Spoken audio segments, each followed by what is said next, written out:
For those of you just tuning in, we want to play for you the moment when Secret Service agents rushed former President Trump off the stage. We want to caution you that we don't know exactly who said what's captioned on the screen or why they said it, because it was such a chaotic moment, but here it is. Are we good? Shooters down. Are we good to move? We're clear. We're clear. We're clear.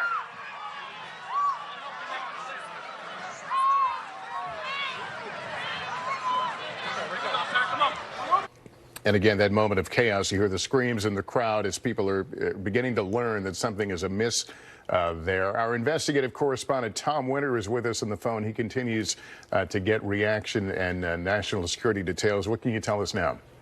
Lester, while I'm on the phone with you, one of my colleagues is on the phone with the local district attorney in that county who tells NBC News that the alleged shooter, the person they believe responsible for this event, is in fact deceased. So again, to repeat, the local district attorney in the area where the Trump rally is telling one of our colleagues right now that in fact the alleged shooter, the person they believe to be responsible for this, is deceased. We do not yet have a name or identity of that individual. We don't know their background, where they may have come from, any sort of personal motivations. That's information we're still trying to gather, but that's the headline. The second component of this, 3 senior U.S. law enforcement officials tell myself and colleague Jonathan Deans that there appear to have been, or they're looking into whether or not several other individuals were shot that were in the crowd. Those are not individuals suspected to be involved in this. Those were either rally-goers or bystanders, but they're looking into whether at least 2 other individuals were shot as well. So that's the latest update that would seem to indicate to us a couple of things. One, they believe they know who did this. They believe they know where they were, potentially what they were using, and they can now start to do a lot of detailed investigative work.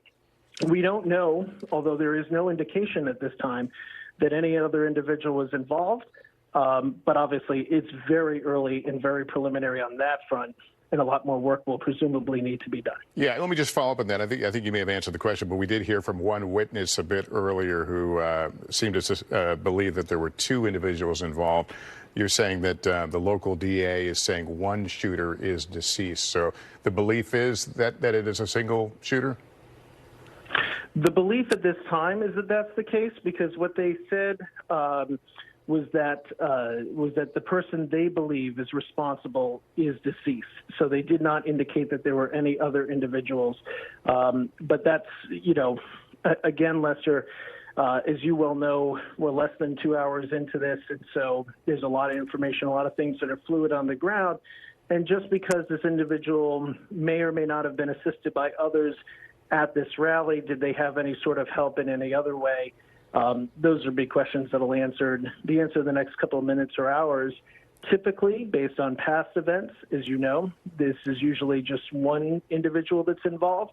But of course, investigators have to keep their minds open. And as reporters who are relying on that information, the investigation that is going on in our own homework, well, we're keeping our minds open too. And Tom, you and your team certainly have a huge depth of experience in these kind of breaking news matters, especially when they involve issues like what we're seeing play out here. Is it likely this thing is going to unfold very quickly, that they will work backwards from the moment of the shooting and have a pretty good idea of what they're dealing with? So let's take, for law enforcement, worst-case scenario with respect to the investigation. If this individual had no identity on him, no sort of background, the FBI would be able to instant fingerprint him at the scene. They would be able to get information, and either that way they'd look into facial recognition to see if they could identify him in any sort of government database. From there, you might know where the individual lives, any relatives. They will comb through every inch and ounce of his social media. They will have the ability to go to social media companies and ask for an emergency warrant, and they will most certainly be granted to get access to those communications, cell phone communications, text communications. Tom, all of that will be part of the instant investigation. I apologize to ask you a question, then I have to interrupt you, but we are getting some confirmation. The Butler County DA is now telling us that one spectator has died in this incident. 1 has been apparently wounded and is in critical condition, and the shooter, as Tom has been reporting, is dead. So To repeat that news, and this comes via the Butler County DA, one spectator at this Trump rally is dead. Another is in critical condition, and the shooter, what we believe right at this hour, the lone shooter, is also dead. And as our colleague Tom Winter was reporting, they will work very quickly and work backwards, and will likely know a lot about this individual in a short amount of time.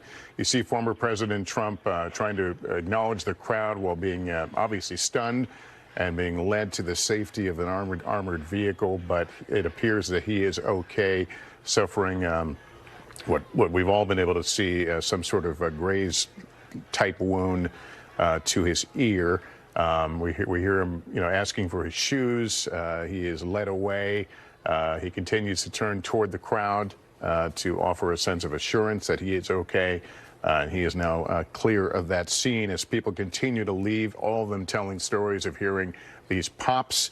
Some of them, one woman we had on was able to describe the shooter. Now that we've got that confirmed, her account certainly jibes with what we're getting now from the officials in Butler County, Pennsylvania, and that is the crowd here trying to rally their spirits. And certainly, this was several minutes apparently into the former president's rally there in Pennsylvania when this occurred. Multiple what sounded like shots, pops, but we presume there were gunshots fired in his direction as he was looking to the right, and a little unclear. He grabs his ear. And then you can see this team of Secret Service agents can quickly swarm him, confirm that he is clear, out of danger, the risk nullified, and then he is escorted to his vehicle and to safety. That area you're looking at right now is a crime scene. We've seen subsequent pictures where you see the police crime tape, and they will treat it as any other crime scene and try to get the details of this. We don't know what this means in terms of the exact injury that former President Trump received, what treatment he may be receiving, what this will do to his ability to campaign. We certainly, of course, expect to see him in this coming week as the Republican National Convention is about to begin on Monday in Milwaukee. So RNC officials certainly trying to figure that out. But right now, the greatest concern is from that angle is the health of the former president. And of course, thoughts also turning now to the one spectator who was killed in this, another spectator who was in critical condition from a wound sustained during all this. Thanks for watching. Stay updated about breaking news and top stories on the NBC News app or follow us on social media.